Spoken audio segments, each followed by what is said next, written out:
Elias Ward pulled on the reins, bringing his horse to a stop in front of the rotting wooden gate of the farm his father had left behind. 8 long years of war, worn down by bullets and fire. And at last, he had returned to the land he inherited. A piece of earth once thought to be priceless, now dismissed by the entire town as nothing more than dead land. But the first thing Elias saw was not the fields, nor the weathered old cabin. Right there at the gate, a rope swung gently in the breeze, holding up a tall figure. An Apache girl. A crude wooden sign hung around her neck, the word spy scorched into it, sun-bleached and cracked. Her bare feet kicked weakly, raising clouds of dust with each ragged breath. Her long black hair was tangled and wild, covering a sun-darkened face bruised and battered. But her eyes, deep, dark, and burning with fire, remained wide open, fighting back against the hopelessness. Elias froze for a few seconds. In his lifetime, he had seen many senseless deaths, but this pierced something deep in his chest. This was no criminal. This was a human being, crushed under the weight of someone else's cruelty. He clenched his jaw, drew his knife. 1 step, 2 steps. The wind swept red dust in swirling gusts around his boots. Just one cut, and everything would change. The blade flashed as it sliced through the rope, the coarse hemp snapping with a dry, sharp sound. The Apache girl's body dropped, but Elias lunged forward just in time, arms outstretched to catch her. The weight nearly knocked him off balance, but he held firm. Her breathing was shallow and ragged, but still there. Gently, he laid her down on the dry grass by the gate. His calloused hands moved quickly, pulling a worn blanket from his saddle and covering her battered body. Dark bruises marked her neck, cruel reminders of the rope, and Elias's fists clenched so tightly that the veins stood out on his skin. Her cracked lips moved slightly. Her voice was raspy, barely more than a broken whisper. Water. Elias uncapped his canteen, tilting it so a few drops slid between her dry lips. She swallowed with difficulty, but her eyes slowly regained a flicker of life. He did not press her with questions. He waited, knowing someone who had just escaped death could not be expected to speak right away. The desert wind swept through, carrying with it red dust and the metallic scent of rust from the old wooden gate. Elias scanned the area, tense, searching for any sign that someone might still be lurking nearby. But the land was hauntingly silent. He spoke softly, his voice deep and gravelly, the voice of a man who had seen too much war. You are going to be all right, I promise. Her eyes opened a little wider, wild and wary. Her body trembled, trying to rise. Elias gently placed a hand on her shoulder to keep her still. Do not. Let me help you. After a long pause, she let go, her rapid breaths easing. He lifted her into his arms, strong muscles supporting her tall frame, and slowly stepped through the gate. The old cabin came into view, its roof sagging, the walls cloaked in dust. It was no home, just the remains of one. But for now, it was the only shelter there was. As he laid her down on the creaky wooden bed, Elias realized her eyes were still fixed on him, part fear, part gratitude. He did not know who she was, or why she had been branded a traitor. But one thing he knew for certain. He could not walk away. That night, the old cabin glowed with the flickering light of the fireplace. The desert wind howled through the cracks in the door, and the hinges groaned as if in mourning. Elias sat on a worn wooden chair, gently dipping a cloth into a basin of water before pressing it against the bruises on the girl's neck. She flinched slightly, her dark eyes half open, still clouded with confusion and pain. After a long silence, her voice finally broke through, raspy like wind passing through a narrow canyon. Why did you save me? Elias looked up, meeting her gaze with calm, steely eyes. Because no one deserves to die like that. The answer was simple, but it made her lips tremble. It had been a long time since she had heard a voice not filled with hatred. After a few sips of warm water, her breathing steadied. She stared into the fire and spoke slowly. My name is Lydia, daughter of Cain. Elias frowned. That name was not unfamiliar. Cain had once owned one of the most fertile plots of land in the Cold Pine region, but had vanished under the weight of crushing debts and swirling rumors. Elias waited silently for her to continue. They called me a traitor. Said I led the Apache warriors to burn their camp. Lydia paused, her voice cracking. But the truth is, I know the secret they are trying to hide. Elias's eyes narrowed, the firelight dancing in his steel gaze. A hidden spring, right beneath this ranch. Her voice dropped to a whisper, as if afraid even the desert wind might hear. That is what they want. It is what got me hanged, and it is the reason my father disappeared. For a moment, Elias sat still, his hands clenching tightly. After years of wandering, he knew too well. In a land this dry, water was more precious than gold. A spring beneath his inherited land, it was not just a secret of great value, it was a deadly trap. Lydia looked at him, her eyes glowing faintly despite her weakened body. If you stay here, they will come. And next time, it will not be just me who dies. Outside, the wind howled louder, like a warning carried by the desert itself. Elias leaned back in his chair, his calloused hands lacing together. He understood. By saving her, he had stepped into a war he never meant to join.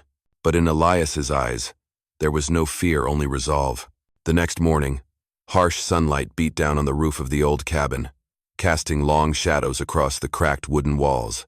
Elias was stacking firewood out front when the sound of pounding hooves echoed from the distance. He looked up, his hand brushing instinctively against the grip of the gun at his hip.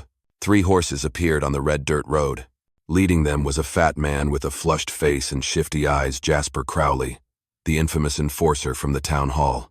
Beside him rode 2 rough-looking men, pistols strapped to their sides, their gazes cold as steel. Jasper gave a crooked grin when he spotted Elias standing there. "Welcome to Cold Pine. I hear you just inherited this ranch? Quite the gift." "Not so easy to keep." Elias said nothing. He stood firm, his shoulder angled slightly, gray steel eyes fixed straight on them. Lydia, still weak, watched from behind the doorframe, her gaze sharp with caution. Jasper kept going, his voice sweet as syrup, but laced with menace. "Maybe you do not know yet. This is no place for an old soldier. And that little redskin girl." He jerked his chin toward the cabin, sneering. "She should have been dead already." Elias narrowed his eyes, hands still resting lightly on his gun. His voice came low and steady. "On this land, who lives or dies, is not for you to decide." The air grew heavy, the silence stretched taut. Only the wind moved, whispering through the broken fence. Jasper's men shifted slightly, hands drifting toward their weapons. Lydia gripped the doorframe tighter, heart pounding in her chest. Jasper squinted, then let out a harsh, mocking laugh. "You will learn. This land is not yours. And that girl, she is a hanging sentence waiting above your head." He pulled the reins and turned his horse, tossing back one final warning. "We will be back. Next time, you will not get to choose." The 3 riders faded into the swirling red dust. Elias stood there a long while, eyes following them, then turned and walked back into the cabin. Lydia looked at him, her breath still quick. "I told you. They will not stop." Elias placed a hand on her shoulder, his voice rough, but unwavering. "Then neither will we." And in his gray steel eyes, Lydia saw something she had never expected. He had not only saved her from the noose, he was ready to stand with her against the entire world. "Thank you so much for being here." If this story brought back memories of red dust afternoons and the sound of hooves echoing in your soul, then hit that subscribe button. So each day, we can sit together once more, and I will tell you another tale of the Wild West. That afternoon, the desert sun tilted low, casting the cabin's long shadow across the cracked earth. Elias Ward pulled open the door to the old horse stable, its rusted hinges groaning under the strain. He stepped inside, eyes scanning the space with the sharpness of a soldier preparing for war. "This place is too weak," Elias muttered, his hand brushing against a rotted wooden post. Lydia stood behind him. The rope mark still showed faintly on her shoulders, but her eyes lit up as she looked around. Her voice was low, steady. "I can help." Elias gave a slight nod. There was no longer a line between rescuer and the rescued. Now, they were allies. They began reinforcing the structure, one section at a time. Elias hammered boards across the windows, leaving narrow openings to shoot from. Lydia, still not fully recovered, carried heavy planks with effort. Her sun-darkened skin stretched tight over strong arms. He noticed how, whenever she lifted a board or drove a nail, her dark eyes gleamed with grit, like someone who had learned to survive through hardship. By nightfall, they sat by the fire in the cabin. Wind slipped through the gaps in the walls, carrying the long howl of the empty plains. Elias fed more wood into the flames, the glow dancing across Lydia's weathered face. He asked, "Why did they call you a traitor?" Lydia looked down at her calloused hands. For a moment, she was silent. Then she spoke, "Because I refused to stay quiet. I knew about the underground spring beneath this land, and I spoke out. They needed a reason to hang me. Traitor is easier to swallow than the truth." Elias said nothing, but inside, something twisted. He understood truth could be more dangerous than any bullet. In that quiet moment, a wolf's howl echoed in the distance, chilling and sharp. Elias looked into her eyes and said slowly, "They will come back. And we have to be ready." Lydia nodded, her voice firm now, no trace of trembling. "If I have to die, I choose to die protecting this land."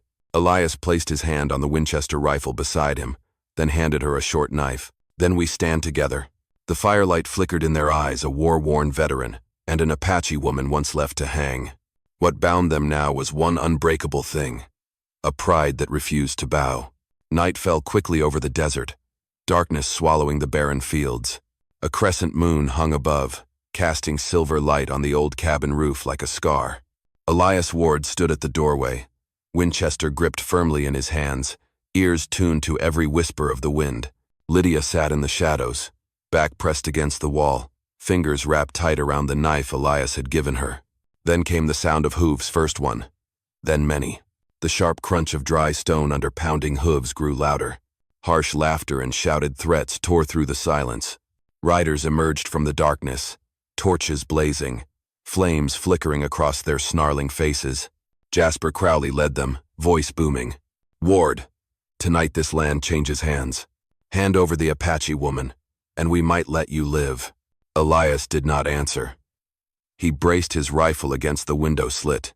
As the first rider neared the fence, a gunshot cracked through the night.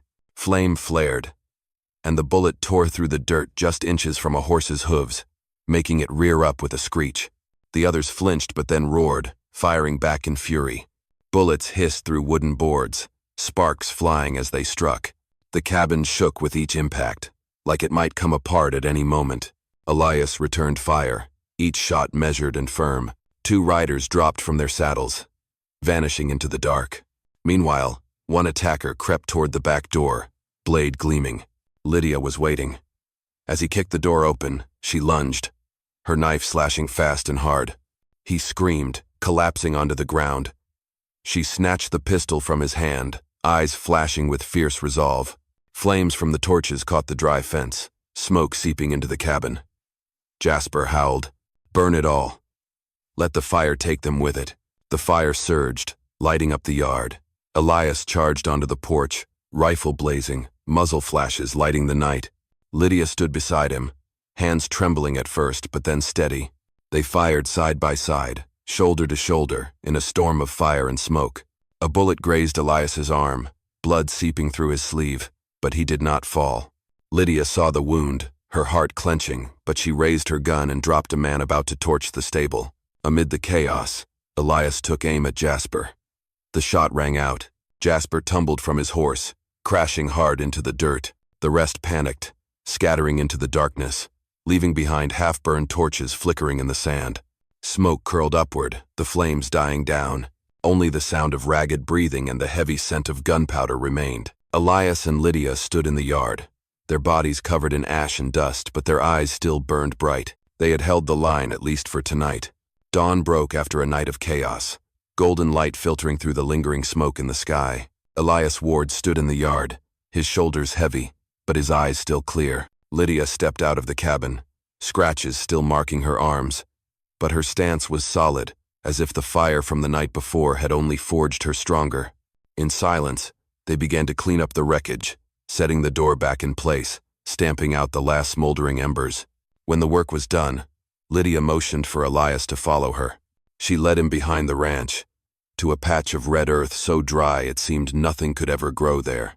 "Here," she said, her dark eyes glowing with determination. Lydia knelt and used her knife to scrape away the sand and gravel. Elias knelt beside her, his calloused hands digging into the earth. After just a moment, cool moisture rose from below.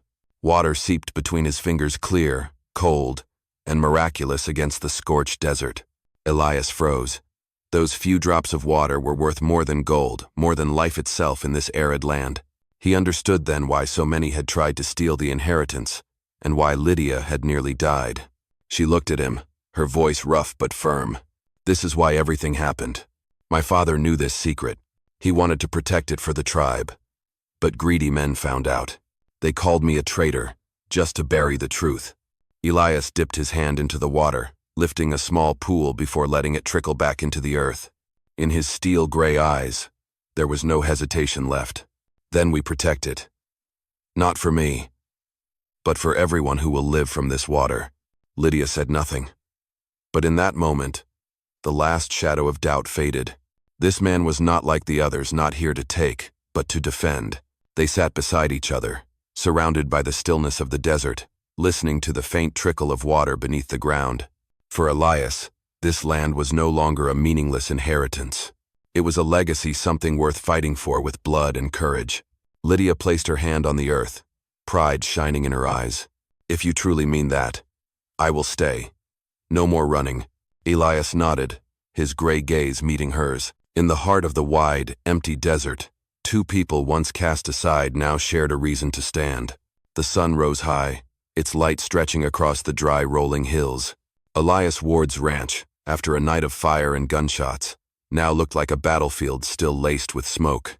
But instead of giving up, Elias and Lydia began to rebuild bit by bit with calloused hands and a will that refused to break. Elias repaired the broken fence, each hammer strike echoing through the quiet, open space. Lydia hauled heavy wooden planks, her strong arms rippling beneath the harsh sunlight.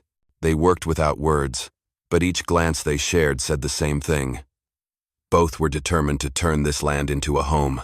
By afternoon, Elias led the cattle out to graze, while Lydia dug channels to carry water from the hidden spring they had uncovered. Her breath came heavy, sweat running down her face, but in her deep, dark eyes was a new light. The belief that from this day forward, she was no longer the woman left hanging at the gate.